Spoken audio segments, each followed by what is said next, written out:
Olá a todos, eu sou Antônio Ferrari, bem-vindos ao podcast Fala a BBC, que a partir deste mês traz uma série de episódios especiais com os temas em debates no Conecta a BBC, evento anual da Associação Brasileira de Bancos voltado à inovação no mercado financeiro. Eu costumo dizer que a inovação nem sempre precisa estar ligada totalmente à tecnologia. Inovar é aprimorar algo, agregando valor às pessoas e suas práticas. E não há nada que agregue mais valor às pessoas, clientes, consumidores hoje no setor financeiro que o ESG. Resumidamente, Environmental, Social and Governance diz respeito às práticas ambientais, à sustentabilidade e à importância das organizações abraçarem essa responsabilidade. Nesse primeiro episódio, vamos explorar a inovação que a sustentabilidade traz ao setor financeiro, com a ajuda dos nossos convidados, além de explorar as tendências do momento sobre o tema e demonstrar como chegar, de forma prática e simples, a este valor do ESG. Vamos aos nossos convidados. Cris Canaveiro, especialista em sustentabilidade e ESG, e Tadeu Marcon Teles, Country Manager da Moody's Analytics do Brasil. Muito bem, né, Tadeu? Vamos lá? Obrigada, Ferrari. Sim. Muito bem-vindo, Obrigado, BBC, pessoal. também Obrigada. pelo convite. Para abrir o nosso podcast, né, e ficar uma uniformidade para quem não conhece o tema, você pode falar para a gente, resumidamente, o que é o ESG? Claro. Bom, para quem não conhece o tema, vamos começar que ESG não é um termo que deve assustar as pessoas. Esse conceito, primeiro, as letrinhas. ESG. E significa ambiental, de environment, S de social, é o social, e governance, o G, de governança. Esse termo ESG, ele surgiu em 2004, durante uma reunião da ONU, Antônio, e nesse momento, nessa reunião da ONU, o presidente da ONU na época faz um desafio a 50 CEOs de grandes empresas, de instituições financeiras, de como agregar fatores do meio ambiente, sociais e governança nas suas operações e no seu segmento. Daí surgiu esse entendimento do que é ESG, e nada mais é do que práticas e fatores ambientais, sociais e de governança para medir o quanto essas empresas elas são responsáveis do ponto de vista ambiental, o quanto elas são conscientes socialmente e os seus processos de governança do ponto de vista ético e do ponto de vista da transparência. Então, e desde então, a gente tem escutado muito falar sobre esse termo no mercado como um todo, né? Só que a grande questão é, por onde começar o ESG nas empresas? Então, eu passo a bola aqui pro Tadeu. Tadeu, por onde a gente começa a ESG nas empresas? Na verdade, você pode... o processo, implementação de uma política ESG, primeiro passa pela definição de objetivos. O que eu quero? Onde eu quero focar?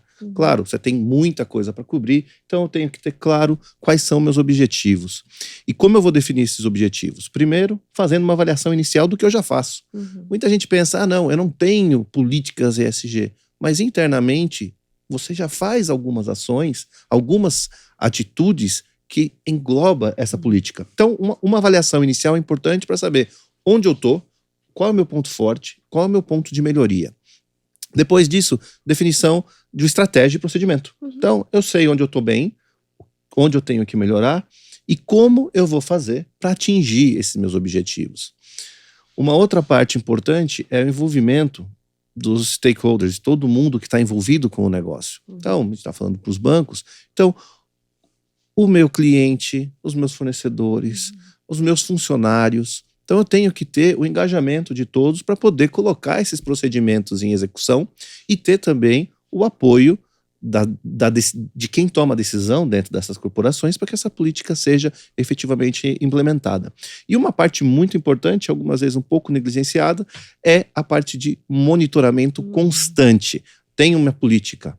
O quanto isso é realmente executado? Aí a gente vai para o G, que é a parte de governança, que é efetivamente o quanto essas políticas, esses procedimentos estão sendo seguidos. E Tadeu, posso só colocar dois elementos aqui também dentro desse escopo de por onde começar? É importante que a liderança entenda o seu papel e a sua responsabilidade nisso. Então, no pacote do por onde começar, o envolvimento da liderança nessa agenda ESG, ele é super importante. E isso faz com que também o tema ESG tenha um entendimento que é um valor para o negócio, tanto do ponto de vista de propósito, quanto do ponto de vista de prosperidade, de crescimento, e não comece por uma agenda que ela está separada da organização, com 2, 3 pessoas fazendo sei lá o quê, trabalho voluntário, entra muito nesse lugar. Então, ou, por exemplo, eu dedico horas voluntárias para essa agenda. Não, isso tem que fazer parte do core do negócio. Senão, vira qualquer outra coisa, menos uma agenda ESG integrada na empresa toda. Exato. Muito legal. Né? Acho que vocês já trouxeram, assim, claramente o que é o ESG aqui para o início do nosso podcast. E Tadeu, você colocou uma coisa que eu queria fazer um reforço, que tem muita coisa que já está fazendo parte das empresas, né? Precisa talvez organizar e entrar dentro dessa estratégia, né? Exato. Legal. Falando nisso, nessa formulação inicial, né, da estratégia, como vocês veem as instituições financeiras que buscam ir além da legislação, né, exigida pelo regulador, né, harmonizando, né, de forma mais profunda as demandas da sociedade, né? E aqui eu dou um exemplo, né? Bancos criam áreas internas tendo como uma das atribuições gerar negócios sustentáveis. Claro. Essa é uma dos primeiros que eu vejo como uma maneira de fazer além da regulamentação. Bancos que buscam negócios nessa área, buscando o tipo de financiamento, fornecer financiamento, fornecer produtos ESG, eles não estão fazendo isso porque é regulatório, estão fazendo isso porque há um mercado grande para isso e cada vez maior, seja emissão de título verde, seja associando métricas ESG na precificação das operações, então a gestão disso. Então, isso é uma coisa importante, principalmente no mercado financeiro, que a gente vê crescer bastante. Outra coisa é o que a Cris comentou sobre o engajamento da instituição na parte tomada de decisão, tendo o ESG como parte inerente do negócio. Então, assim, de novo, a gente está falando aqui, não estou falando de regulamentação, estou falando de como eu quero tocar o meu negócio. Então, eu coloco o ESG como uma parte importante e na tomada de decisão, em todos os níveis, né? Seja falando de banco, na concessão de crédito, falando internamente nas decisões de gestão, seja diversidade na força de trabalho, seja inclusão social, seja ambiental. Então, acho que é um caminho que a gente vê bastante, principalmente esses 2 pontos que eu consigo destacar. Aí, Cris, eu costumo, às vezes, quando eu estou palestrando ou dando aula, para uma turma de pessoas que trabalham em empresa, eu costumo falar assim: levanta a mão aqui quem trabalha no ESG, quem trabalha na área de ESG. Às vezes não levanta ninguém, às vezes levanta uma pessoa ou outra ali, e eu falo assim: gente, pelo amor de Deus, eu vou refazer a pergunta. Vamos de novo. Levanta a mão quem trabalha com ESG. Aí todo mundo faz assim, tipo, levanta a mão. Porque, na verdade, de alguma forma, independente da área que você trabalha dentro da empresa, você tem relação com essa agenda. Então, eu falo assim, você, por exemplo, é uma pessoa de compras, você é compras com ESG. Você é uma pessoa de vendas, vendas com ESG. Porque todo mundo tem que ter o entendimento de qual é a responsabilidade dessa pessoa dentro dessa agenda, no que ela faz. E aí, em linha com o que o Tadeu está falando, do engajamento de toda a instituição, muitas vezes as pessoas falam assim, mas eu tenho que entender tudo de ESG. Não, você não precisa. Mas no que você faz, você precisa. Então, se você é uma pessoa que lidera ou está dentro de uma área de compras, por exemplo, dentro dessa área você precisa entender o que são compras mais sustentáveis. O que é um código de conduta de um fornecedor, por exemplo? O que é? Então, assim, é a corresponsabilidade. E cada um, dentro da organização, tem que ter um entendimento de qual que é o papel dela ali porque não é uma área de ESG, não é uma pessoa que gosta do assunto, não é um outro que vai fazer a coisa acontecer, não. Todos têm que ter um entendimento que tem uma divisão de tarefas aí a serem feitas por cada um. Muito bom. E aí, nessa linha, vocês poderiam citar alguma estratégia de valor ESG que acharam inovadora nos últimos tempos? Bom, tenho 2 exemplos falando, né, principalmente no mercado financeiro, falando o Banco Santander, em 2019, ele criou uma área de negócio responsável, focado em desenvolvimento de produtos justamente focado para a área de ESG, né, de ES, né, de impacto social e ambiental.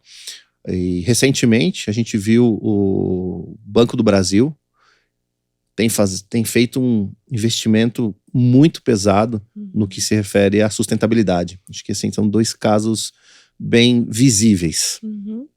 Bom, um caso que eu me lembro é, por exemplo, o Nubank, que foi um banco que realmente incluiu pessoas que estavam até então desbancarizadas, então bancarizou mais de 5 milhões de pessoas que nunca tinham tido acesso a nenhum serviço financeiro, e quando eu falo nenhum, gente, é nem poupança. Vamos colocar assim, que é a primeira, nem poupança. Então, nesse caso, o ESG tem um S muito grande, né, que é um impacto social gigante.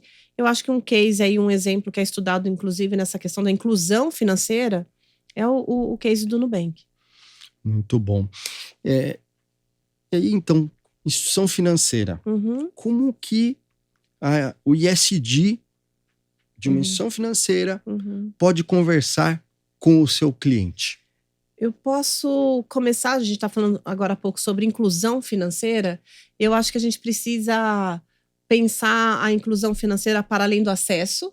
Então, eu acabei de falar de acesso e eu acho que inclusão financeira, ela começa no acesso, mas não termina no acesso. E vou citar um pouco o frame do Banco Mundial, que eu acho que é muito interessante a gente ter esse entendimento que a inclusão financeira total, ela começa no acesso, mas depois tem uma responsabilidade das entidades financeiras, dos bancos e tudo mais, no uso consciente dos produtos e serviços que estão sendo oferecidos a esses clientes. Então, nem todo produto ou serviço serve para todas as pessoas. E como que essas instituições conseguem elevar o entendimento, o conhecimento e até ajudar as pessoas na tomada de decisão daquilo que elas vão consumir. Para quê? Então, a gente falou do passo 1 é o acesso, o segundo 2 é o uso consciente dos produtos, mas tem um terceiro passo que eu acho que envelopa tudo isso, que é a saúde financeira. Então, essas instituições também têm a responsabilidade de mover do acesso para a saúde financeira, onde o uso é você ter acesso a um cartão de crédito, até um empréstimo, algo assim, e conseguir pagar o cartão de crédito em dia, organizar as finanças direitinho para o terceiro passo é você ter uma reserva de emergência, por exemplo. Então, a gente está falando ir para além do que são aqueles 30 dias ali da gestão dos 30 dias do dinheiro. Então, como que essas instituições financeiras que fizeram um trabalho maravilhoso de incluir do ponto de vista de acesso, consegue ajudar essas pessoas a chegar nesse estágio de saúde financeira, onde a gente vai para as economias, vai para a poupança, vai para o guardar dinheiro para momentos de choques financeiros, como, por exemplo, o que a gente viveu e vive ainda, mas viveu muito na época da pandemia. Então, as pessoas vão ter mais resiliência financeira para momentos de grandes emergências ou perder um emprego ou algo que está para além do controle dela. Então, eu acho que é esse entendimento. Eu estou dando o exemplo de inclusão financeira, mas existem outros onde as empresas podem ajudar os consumidores e podem ajudar os seus clientes nessa jornada. Muito legal. Não, além de o cliente pode ser consciente na escolha do seu banco. Então, exato. Quero alinhar o meu pensamento com o que o banco aplica. Então, busco um banco que tenha uma responsabilidade social importante, que tenha uma preocupação com o meio ambiente, que tenha uma governança dentro dos seus processos. Perfeito. E Cris, no que você falou de uso consciente, e também você falou aí, fez menção de suitability, né, de oferecer o produto Exato. correto, e de saúde financeira, isso, só para fazer um adendo, me Uhum, permita, claro. te gerar um círculo virtuoso, né? Exato. Você cria um círculo virtuoso da instituição financeira É com isso, que Fernando. no final das contas vai influenciar, inclusive, na própria instituição financeira em não ter inadimplência. Sim. Porque se você Exato. consegue criar esse círculo virtuoso dele saber utilizar, de você oferecer o produto correto, Uhum. esse cliente vai pagar e vai tomar de novo, vai utilizar os serviços e produtos e vai de novo e vira esse círculo virtuoso que eu estou falando, né? Perfeito. E aí, para mim, é um banco aí como um meio de gerar prosperidade, talvez eu possa dizer. Perfeito. Né? É isso mesmo. Muito bom. Banco que investe em educação financeira, em conteúdos que não tem esse palavreado difícil, que as pessoas consigam assimilar o conteúdo e entender aquilo, que na verdade é empoderar as pessoas para ser donas do próprio dinheiro. Ótimo. Né? Eu acho que é isso. Muito bom. Bom, entrando um pouquinho mais agora na mensuração do ISD, uma vez estruturada, né, a estratégia ISD inovadora, é vital hoje usarmos a tecnologia a nosso favor para mensurar os indicadores de sustentabilidade de maneira eficaz. Quais as ferramentas e tecnologia que poderiam recomendar para que os bancos possam medir com acurácia o desenvolvimento de suas estratégias? E aqui eu gostaria de falar assim, de soluções voltadas a 3 temas essenciais, né? Mercado de carbono, diversidade e inclusão, e risco climático e físico. Perfeito. Acho que, Tadeu, é sua. Não, exatamente. Acho que é uma das áreas onde a Moody's Analytics mais atua, começando pela parte de carbono. A gente consegue, baseado em dados e modelos, mensurar a emissão de carbono que as empresas têm. Então, quanto de carbono está sendo financiado pelas instituições? Então, existem modelos, existem plataformas que permitam essa mensuração. Além disso, quando a gente fala de dados, a gente vai para falar sobre a diversidade, né, dentro das instituições. Existem métricas para definição de mulheres em cargos de gestão, em membros de conselho, minorias étnicas. Então, existe um score baseado nisso. O quanto as empresas aplicam essas políticas. E também a parte climática, que acho que é muito importante, a mensuração do risco climático dentro dos portfólios.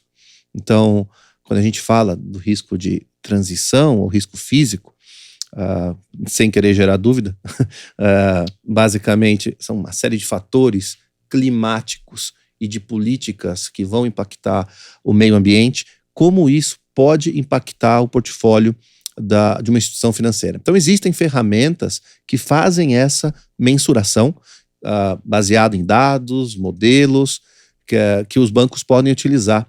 E falando especificamente de tecnologia, um dos maiores investimentos que a Moody's Analytics, não só a Moody's Analytics, mas a Moody's tem feito nos últimos meses, e até uma bandeira defendida pelo CEO do grupo, que é o uso de inteligência artificial generativa. Então, a Moody's e a Moody's Analytics possuem base de dados gigantescas de informações de companhias, a avaliação de risco, informações climáticas, e aí o uso da inteligência artificial, amarrando todos esses dados para trazer para as instituições informação relevante para a tomada de decisão. Então, só complementando a sua parte de tecnologia, acho que essa é uma ferramenta muito poderosa. Então, muitas instituições estão buscando investir nessas tecnologias. Aqui no Brasil, conversando com alguns bancos, eles têm feito investimento pesado em inteligência artificial generativa, mas o principal é como utilizar os dados dentro dessa agenda ESG. Perfeito. Ferrari, vou trazer 3 exemplos aqui de empresas, startups fundadas por mulheres. Então, a gente está falando de diversidade e inclusão, então já vou aqui trazer e dar visibilidade para essas startups. Uma delas é a Team Hub, que tem como fundadora a Tati Santarelli. Ela fica baseada em Minas Gerais, então já foge desse eixo São Paulo, né? Rio, São Paulo, em Minas Gerais. É uma mulher fundadora por uma mulher preta, professora de diversidade e inclusão, então, que tem profundo conhecimento nesse tema. E é uma social tech que ela olha os aspectos sociais dentro das empresas e tem um produto muito interessante que é o Censo de Diversidade e Inclusão, que mede aí os marcadores sociais dos colaboradores dentro das empresas. Então, mulherada aí fazendo a diferença. A segunda é a Cimor, é uma startup também com 2 fundadoras portuguesas, que tem como objetivo mensurar o nível de maturidade ESG dentro das organizações por meio de questionários, com standards globais, e também mede a taxonomia europeia, e agora está fazendo aderência à brasileira. E, por fim, a nossa Terra Firme é uma startup de uma mulher também que olha a questão da estratégia, e fala estratégia, ESG, e também como mensurar os indicadores ESG. Então, são 3 exemplos lindos aí de mulheres fazendo a diferença nessa agenda no Brasil. Muito legal. Bom. Os nossos convidados aqui materializando bem essa questão da mensuração. Sim. E aí, vocês falaram muito de dados, e eu quero trazer aqui o Banco Central, com o seu novo arcabouço lançado em 2021 sobre as instituições financeiras, estão exigindo um aumento absurdo de disclosure dos próprios bancos. E aí, para trazer informação, você precisa de dados para poder preparar a informação e fazer o seu respectivo disclosure. Muito legal. Bom, o olhar atento às tendências é essencial para criar ou atualizar uma estratégia ESG, dentro de um viés disruptivo, né? Uma dessas tendências fortes hoje está a taxonomia verde, em debate no governo federal. Queria que a gente conversasse um pouquinho, escutar de vocês como é que vocês veem essa iniciativa. Taxonomia, basicamente, isso veio da biologia, né? É um critério de classificação, basicamente isso. Mas quando a gente fala de taxonomia pensando em ESG, é classificar as atividades, basicamente, das empresas. E isso tem uma série de utilização.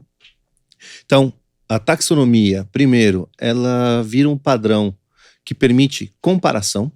Então, a gente tem hoje instituições financeiras com equipes grandes responsáveis pela parte de ESG, e são as equipes que geram uma série de relatórios públicos, não, de divulgação de ESG, e outras instituições que não possuem equipes tão grandes e não têm, hoje, possibilidade de gerar esses disclosures todos que alguns bancos geram. Então, a taxonomia permite você uniformizar a análise.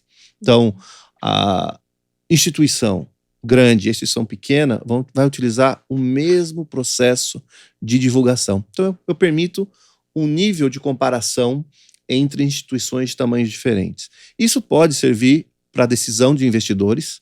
Então, o investidor que quer buscar empresas ou bancos verde, ou que tenha mais impacto ambiental, que tenha mais impacto social, e aí tem um pouco da diferença da taxonomia europeia com a taxonomia verde, que é a brasileira.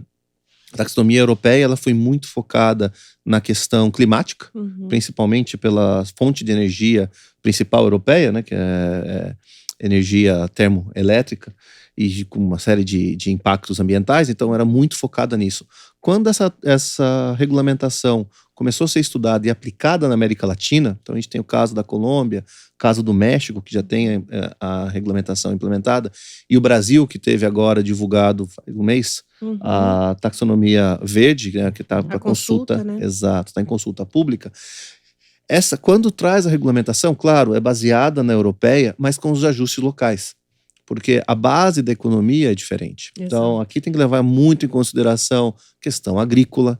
A maior parte dos impactos ambientais no Brasil é causado pela atividade agrícola, né? Seja por desmatamento, né? Tem uma série de possíveis impactos, que é um pouco diferente da europeia. E aí, essa taxonomia foi ajustada para atender demandas locais, né? A tropicalização da taxonomia. Muito legal. A gente vai falar muito sobre isso de agora em diante, né, Tadeu? Sobre agora, cada vez mais. Sim, os bancos precisam se ajustar, né? Eles vão ter que... Tem uma liçãozinha de casa aí. Sim, sim. Não só os dados, mas a classificação desses dados, né? Que é uma parte importante da taxonomia, e a divulgação. Acho que esses são pontos importantes quando a gente fala de taxonomia. E pensando aqui no público da ABBC, né, dos associados da ABBC, eu acho que é uma oportunidade interessante para poder nivelar as instituições nesse aspecto. Então, quando você traz uma padronização, você permite que os pares possam se comparar e ver pontos de melhoria que eu posso ter dentro do meu processo hoje, dentro da minha instituição, o que eu posso melhorar comparado com os outros do mercado. Perfeito. Legal você ter trazido essa questão para o nosso universo aqui na ABBC, em função da pluralidade de instituições financeiras que a gente tem. Então, eu entendo aqui que você está dizendo que a taxonomia, com certeza, ela vai trazer uma possibilidade de oportunidades, além da comparabilidade, claro, que as instituições financeiras possam aqui exercer suas atividades à luz dessa taxonomia. Sem dúvida, exatamente. Exato. Muito legal, muito legal. Agora eu queria tocar em um ponto que eu entendo essencial para concluir bem uma estratégia ESG de alto impacto, né? A divulgação das ações de sustentabilidade. Quais as recomendações principais, práticas que poderiam nos dar ao emitir um relatório? Um relatório. Bom, esse é um tema ótimo, né?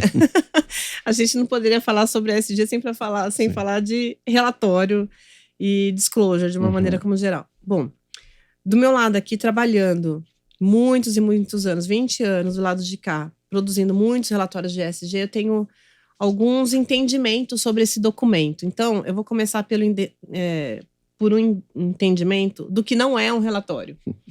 Um relatório ESG não é uma peça de marketing. Não é. Certo, Tadeu? Exato. Não é.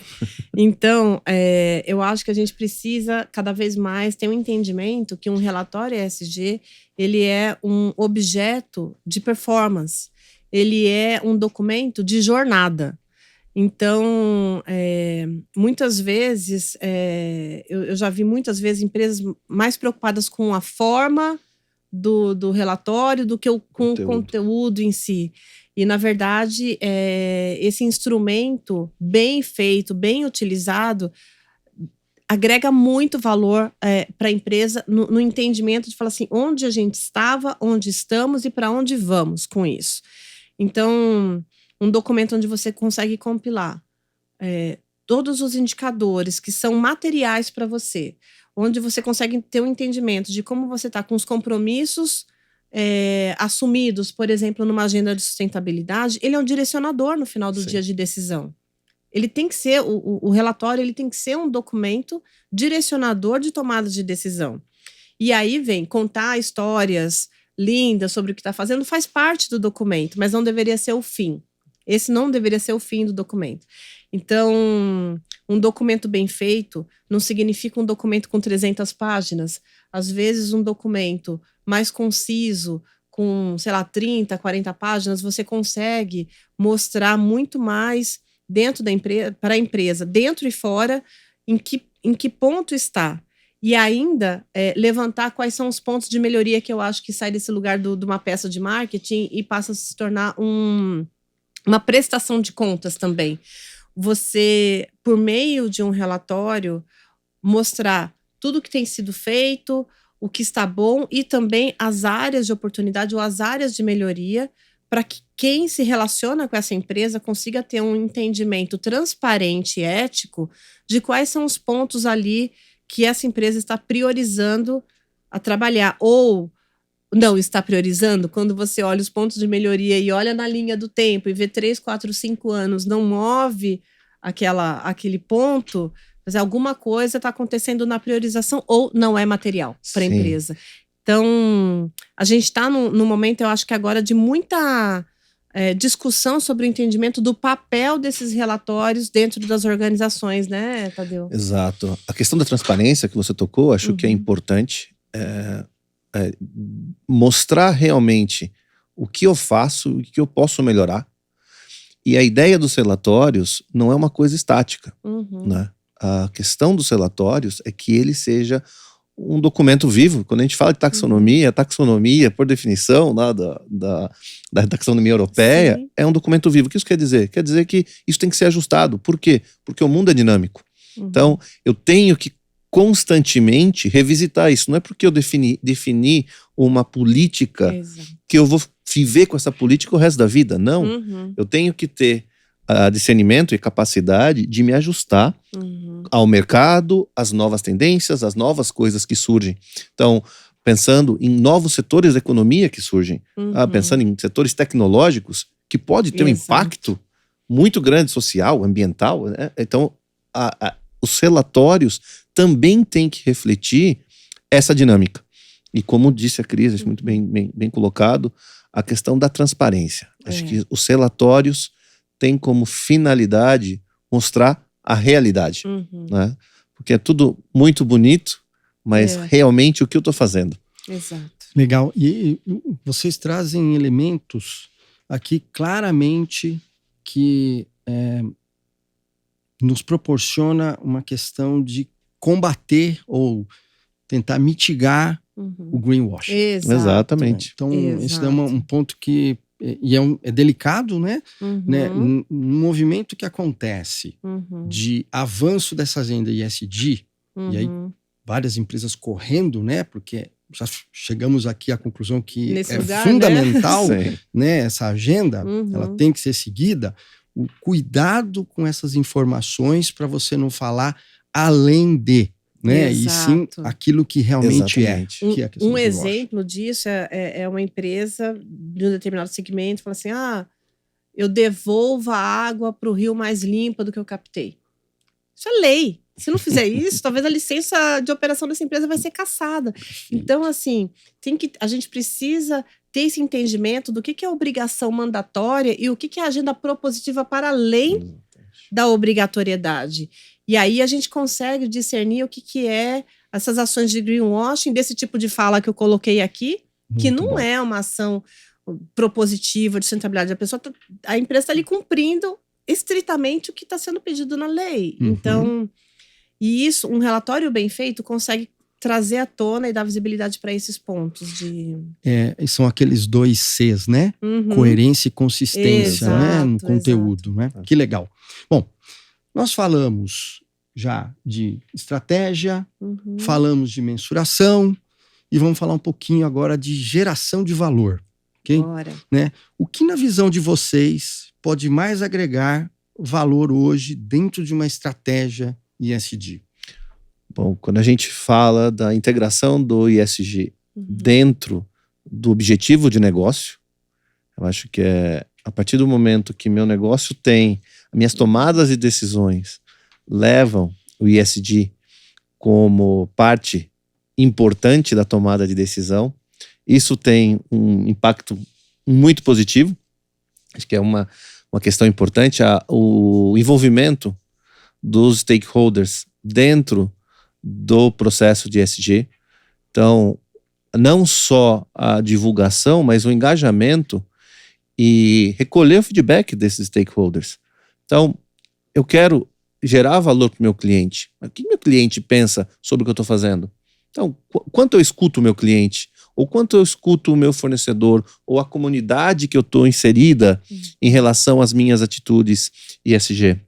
A gente falou aqui da transparência, da divulgação. Sim. Eu acho que quanto mais transparente eu sou, mais confiança eu ganho e, consequentemente, mais valor eu gero. Né? E uma das coisas que a gente vê o ESG também trazendo muita inovação. Eu acho que, como parte da estratégia de ESG, exploração de novas tecnologias, a gente falou aqui de AI generativa, mas pode ser uma série de outras coisas. Então, o ESG também pode ser um gatilho para trazer desenvolvimento, seja tecnológico, seja melhoria de processos. Bom, Tadeu falou super bem de vários elementos aqui, eu vou colocar 2 somente para adicionar nessa listinha. Uma delas é, a gente cada vez mais tem visto gerações de pessoas jovens mais conscientes. Então, por exemplo, essa nova mão de obra, essas novas pessoas que estão chegando no mercado de trabalho não querem mais trabalhar ou fazer parte de organizações envolvidas em escândalos de corrupção ou degradação do meio ambiente ou questões de direitos humanos. Então, uma empresa que quer ter talentos e quer reter talentos não pode ser inconsequente numa agenda ESG, porque ela vai perder os talentos, e perdendo talentos o negócio dela está em risco, e em risco a coisa se vai. Então, um dos elementos, eu acho, que uma agenda ESG traz de benefício para a empresa é o engajamento de colaboradores, atração e retenção de talentos. Claro. Então, eu acho que esse é um ponto importante nessa discussão. E a outra é a resiliência a risco. Uma empresa que tem uma estratégia de ESG muito bem desenhada, ela não pensa só no curtíssimo prazo, no hoje, no amanhã. Ela está olhando os impactos da sua operação e do seu ecossistema no longo prazo. E isso faz com que ela seja muito mais resiliente ao risco, e ela seja uma empresa muito mais perene nesse sentido. Então, eu acho que esses elementos da agenda ESG trazem muitos benefícios. Cris, vou usar uma fala sua aqui, pegar essa questão, você falou de talento, né? Uma mudança que acontece hoje na hora da entrevista, né?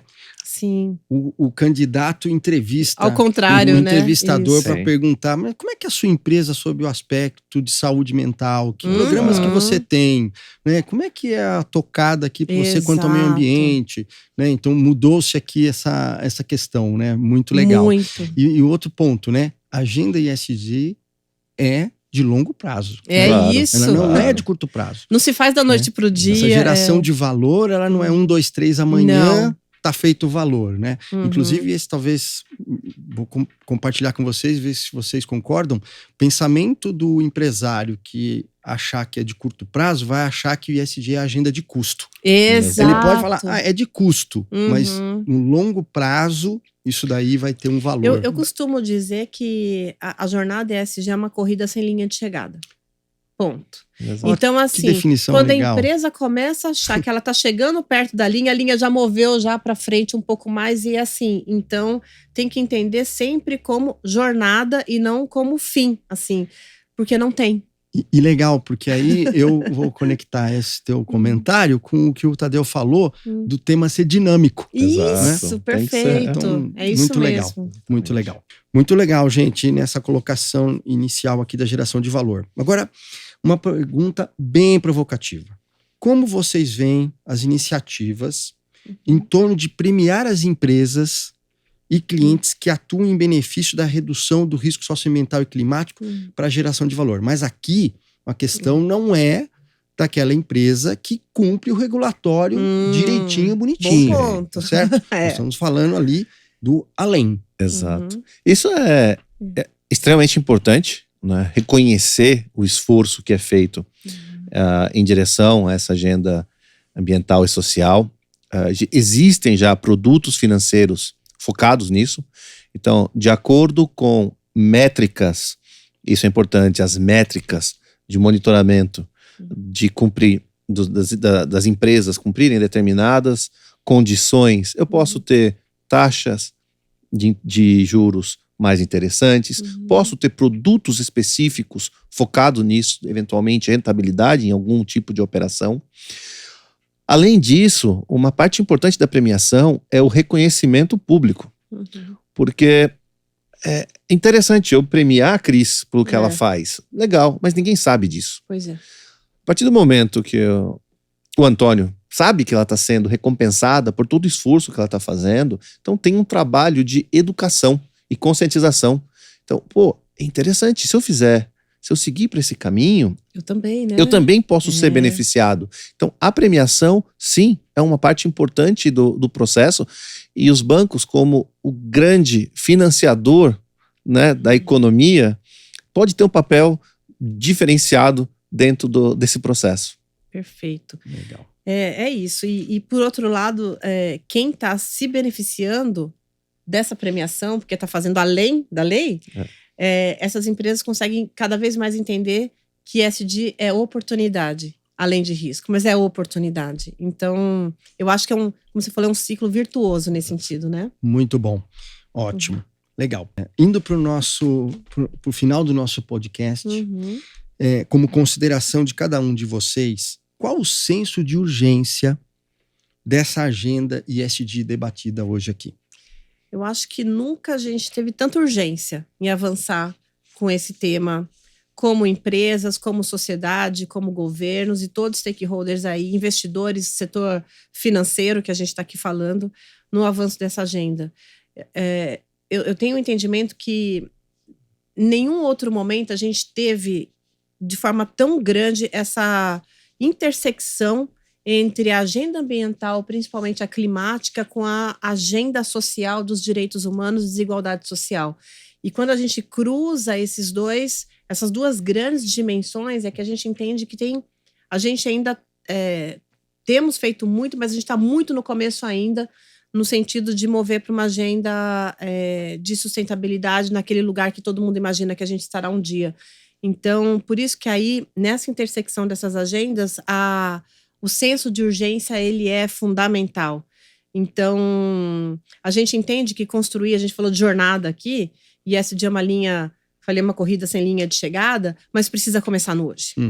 É no hoje. Então, assim, tem certas iniciativas, é uma visão de futuro, mas tem certas práticas, tem certos entendimentos que precisam ser colocados na urgência do curto prazo, para a gente conseguir chegar na visão de futuro, naquilo que a gente imagina como sociedade, como empresa e tudo mais. Então, eu acho que e isso parte do indivíduo, das organizações, do nosso papel nisso tudo. Então, urgência total para essa agenda. Eu concordo com a Cris. Isso é uma ação que tem que ser tomada agora, é imediato. A gente vê diariamente as consequências de não tomar uma ação. Então, estamos falando de questões sociais, de ver questões ambientais. A ambiental é a mais evidente. Então, se nós não fizermos nada agora, a tendência é que piore muito. Então, além de cumprir com requisitos regulatórios, a gente tem que pensar o que a gente quer para o futuro. Exato. Né? E o ESG, como já foi dito aqui antes, é uma visão para o futuro. Se eu não tomar atitude, isso não vai. O futuro pode não acontecer. Exato. Então temos que tomar atitude agora. Legal. O planeta grita, né? Exato. Ele está gritando e está dando, na verdade, até avisando, né? Avisando. E isso está, obviamente, refletindo em pessoas, né? Então, daí, o senso de urgência, ele é pleno. Né? Que legal. Bom, gente, estamos chegando no final do nosso podcast. Que pena. Queria agradecer a Cris Canaveiro e o Tadeu Teles aqui pela presença desse papo que foi muito legal sobre essa agenda. Tá certo? Ferrari, eu que agradeço, Tadeu, pela conversa ótima, agradeço pelo convite da BBC. A gente pôde trocar tanto, aprendi tanto com vocês e espero a gente continuar essas trocas no futuro. Muito obrigada. Eu também agradeço ao convite da BBC, em nome da Moody's Analytics do Brasil, por a oportunidade de poder falar também. Foi uma troca muito boa. Obrigado, Ferrari. Obrigado, Cris. Até a próxima. Que bom. Até a próxima. Muito obrigado. Gente, obrigado por terem assistido o nosso podcast Fala BBC. Até a próxima. Até mais. Tchau. Tchau.